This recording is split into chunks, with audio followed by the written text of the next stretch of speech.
ओशो प्रवचनों से संकलित बोध कथा एक मुसलमान फकीर हुआ, नसरुद्दीन। वह एक नदी पार कर रहा था, एक नाव में बैठकर। रास्ते में दोनों की कुछ बातचीत हुई। नसरुद्दीन बद्धा ज्ञानी आदमी समझा जाता था। ज्ञानियों को हमेशा यह कोशिश रहती है कि किसी को अज्ञानी सिद्ध करने का मौका मिल जाए तो वह छोड़ नहीं सकते हैं। तो उसने, मल्लाह अकेला था, मल्लाह से पूछा कि भाषा जानते हो?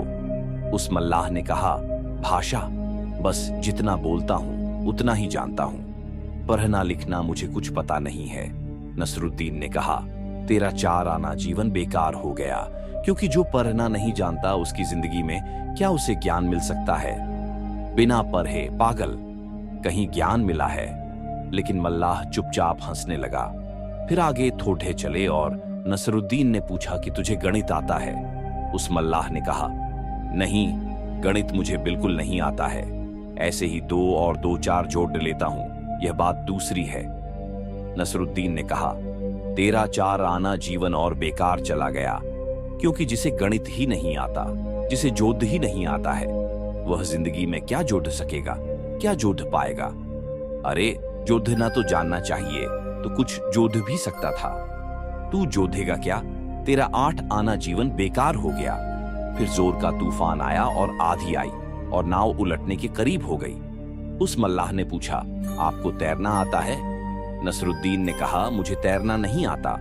उसने कहा, आपकी 16 आना जिंदगी बेकार जाती है।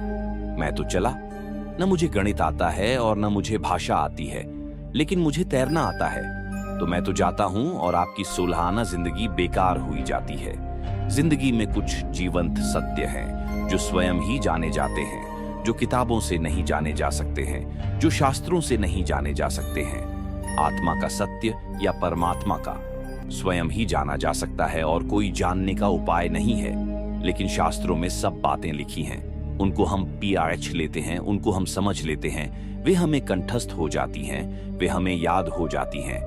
दूसरों को बताने के काम भी आ सकती है, लेकिन उससे कोई ज्ञान उपलब्ध नहीं होता है। विचार का संग्रह ज्ञान का लक्षण नहीं है, अज्ञान का ही लक्षण है। क्योंकि जिस आदमी के पास अपने विवेक की शक्ति जागृत हो जाती है, वह विचार के संग्रह से मुक्ति पा लेता है। फिर उसे संग्रह करने का कोई सवाल नहीं रह जाता, वह स्वयं ही जानता है। और जो स्वयं जानना है, वह मन को मधुमक्खियों का छत्ता नहीं रहने देता है, मन को एक दर्पण बना देता है, एक झील बना देता है।